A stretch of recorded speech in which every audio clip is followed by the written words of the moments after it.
اعوذ باللہ من الشیطان الرجیم بسم اللہ الرحمن الرحیم الحمد للہ رب العالمین الرحمن الرحیم مالک یوم الدین صدق اللہ العظیم۔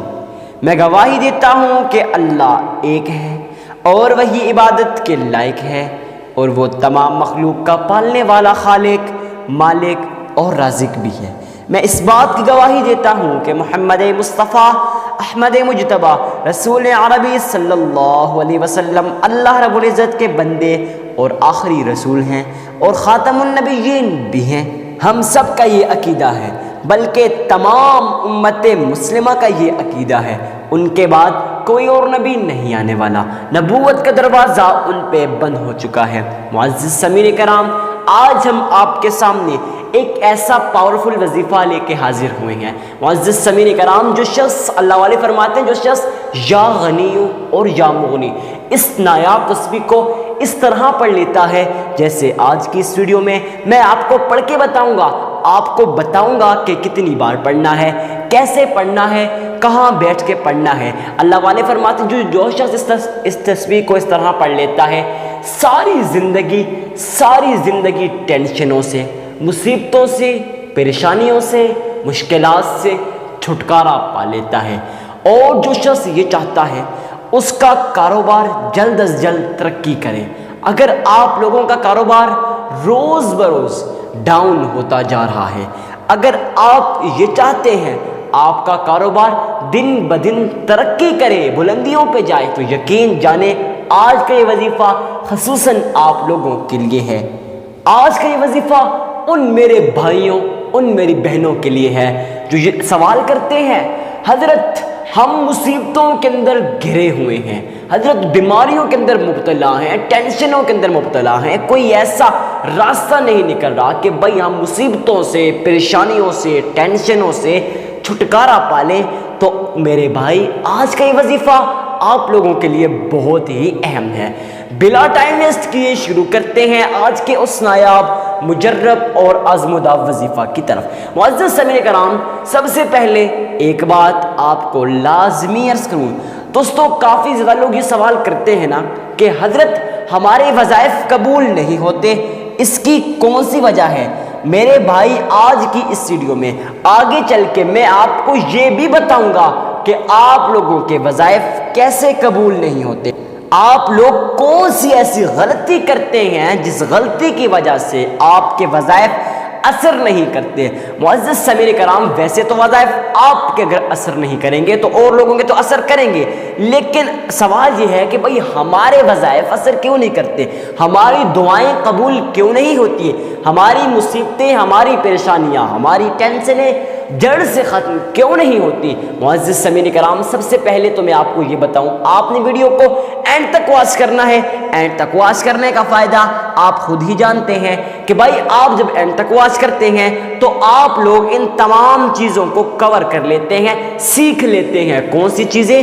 جو میں نے بھی آپ کو بتا دی کہ ایک تو آپ کے وظائف قبول نہیں ہوتے، اس کی بڑی وجہ، نمبر دو کہ آپ نے وظیفہ کیسے کرنا ہے، کون سے اہم مسائل ہیں، کون سی ایسی چیزیں ہیں اگر آپ وظیفہ کرنے سے پہلے وہ کر دیتے ہیں، وہ پڑھ لیتے ہیں، تو آپ کے وظائف 100 میں سے 101% آپ کے وظائف قبول ہوں گے۔ معزز سامعین کرام، سب سے پہلے آپ لوگوں نے اللہ کے حضور صدقہ دینا ہے۔ معزز سامعین کرام، اب ہم نے صدقہ دینا تو ہے، مگر کتنا دینا ہے، کس کو دینا ہے، کیوں دینا ہے، اتنے سارے سوالوں کا جواب آج کی ویڈیو میں آپ کو دینے والا ہوں۔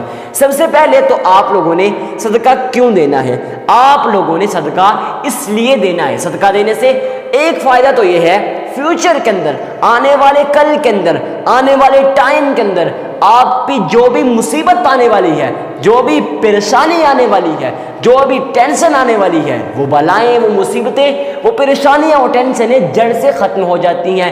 نمبر ایک بات تو یہ ہو گئی۔ نمبر دو، صدقہ دینے کا فائدہ یہ ہے کہ آپ لوگ جو وظیفہ کر رہے ہوتے ہیں وہ وظیفہ آپ کا قبول ہونے کے 70% چانس ہوتے ہیں۔ اب جو 30% ہے وہ کون سے ہیں، وہ آگے چل کے میں آپ سے شیئر کرتا ہوں۔ معزز سامعین کرام، اب آپ لوگوں نے صدقہ تو دینا ہے، اتنا تو پتہ چل گیا، مگر صدقہ دینا کس کو ہے اور کتنا دینا ہے؟ ہم لوگوں کا صدقہ قبول کیوں نہیں ہوتا؟ اکثر لوگ پوچھتے ہیں نا کہ حضرت ہم لوگ صدقہ بھی دیتے ہیں لاکھوں روپے، کروڑوں روپے اللہ کی راہ میں خرچ کرتے ہیں مگر پھر بھی کچھ نہیں بنا، ہمارا کچھ نہیں بننا، بھئی آپ کا بننے والا بھی کچھ نہیں ہے، کیونکہ آپ لوگ صدقہ تو دے رہے ہوتے ہیں مگر اس چیز کا خیال نہیں کرتے۔ کون سی چیز وہ آگے چل کے میں آپ سے شیئر کرتا ہوں۔ معزز سامعین کرام، اگر آپ لوگ ایک کھجور کا دانہ بھی دے، اتنا ذہن کے اندر بٹھا لیں کہ خالصتاً اللہ کی رضا کی خاطر دیں۔ اگر آپ ایک کھجور کا دانہ بھی دے رہے ہیں، خالصتاً اللہ کی رضا کی خاطر دیں۔ معزز سامعین کرام، اس کے اندر دکھاوا، ریاکاری نہ پائی جائے۔ اگر آپ دکھاوے کی نسبت سے، ریاکاری کی نسبت سے، اس نسبت سے کہ لوگ مجھے اللہ کا ولی کہیں گے، لوگ مجھے سخی کہیں گے، تو میرے بھائی اللہ کی راہ میں اگر آپ اس نیت سے دیں گے کہ بھائی لوگ مجھے کہیں گے، تو آپ کا صدقہ قبول نہیں ہونے والا۔ خیر، ویڈیو زیادہ لمبی ہو جائے گی، میں شارٹ کٹ کرتا ہوں۔ سب سے پہلے آپ لوگوں نے صدقہ دینا ہے، اس کے بعد اللہ کے حضور 3 مرتبہ درود ابراہیمی کو پڑھنا ہے۔ کون سا درود ابراہیمی؟ وہ والا درود ابراہیمی جو ہم نماز میں پڑھتے ہیں۔ بھائی کیسے پڑھنا ہے؟ اکثر لوگ کہتے ہیں نا کہ حضرت جی ہم تو پڑھ ہی نہیں سکتے۔ میرے بھائی ٹینشن کی ضرورت نہیں ہے، آج کی اس ویڈیو میں آپ کو پڑھ کے بتاؤں گا، اتنی آسانی میں آپ کے لیے کرتا ہوں، تو آپ لوگوں نے چینل کو آدمی سبسکرائب کر دینا ہے۔ معزز سامعین کرام، اب آپ لوگوں نے کیسے پڑھنا ہے؟ تو اس طرح سے پڑھنا ہے، ایک ایک لفظ کو، ایک ایک چیز کو غور سے سمجھنا، غور سے سیکھنا، اس میں فائدہ آپ لوگوں کا ہے۔ اللہم صلی علی محمد وعلی آل محمد کما صلیت علی ابراہیم وعلی آل ابراہیم انک حمید مجید۔ اللہم بارک علی محمد وعلی آل محمد كما باركت على إبراهيم وعلى آل إبراهيم إنك حميد مجيد۔ معزز سامعین کرام، سیم اسی طرح سے 3 مرتبہ درود ابراہیمی کو پڑھنے کے بعد اللہ کے حضور آپ لوگوں نے یہ نایاب تسبیح پڑھنی ہے۔ اب تسبیح کو بتانے سے پہلے وہ بات جو میں نے آپ کو سٹارٹ میں کہی تھی کہ بھئی ہم لوگوں کے وظائف قبول کیوں نہیں ہوتے، یہ مسئلہ ہے کہ بھئی آپ لوگ اس وجہ سے جب وظائف کرتے ہیں نا تو ہمارے ذہن میں ایک خیال پیدا ہوتا ہے کہ بھئی شاید یہ وظیفہ قبول ہوگا یا نہیں ہوگا، تو آپ لوگوں نے بالکل اپنے ذہن کے اندر یہ خیال پیدا کرنا ہے کہ انشاءاللہ میرا یہ وظیفہ قبول ہوگا، تو پھر دیکھیے گا کہ آپ کے وظائف کیسے اثر نہیں کرتے۔ تو معزز سامعین کرام، اب آپ لوگوں نے کیا کرنا ہے، 100 مرتبہ روزانہ 100 مرتبہ پہلے 3 مرتبہ درود ابراہیمی کو پڑھ کے یا غنیو یا مغنی کو 100 مرتبہ پڑھ لینا ہے۔ اس کے بعد آخر میں پھر 3 مرتبہ درود ابراہیمی کو پڑھ لینا ہے۔ انشاءاللہ میں گارنٹی دیتا ہوں اگر آپ اخلاص کے ساتھ پڑھیں گے تو آپ کا وظیفہ قبول ہوگا۔ اجازت کے لیے چینل کو سبسکرائب کر کے ویڈیو کو لائک لازمی کر دیجیے گا، اور جتنا ہو سکے صدقہ جاریہ سمجھ کر شیئر کرنا مت بھولیے گا۔ ملتے ہیں نیکسٹ ویڈیو میں، اجازت دیجیے، تب تک کے لیے اللہ حافظ۔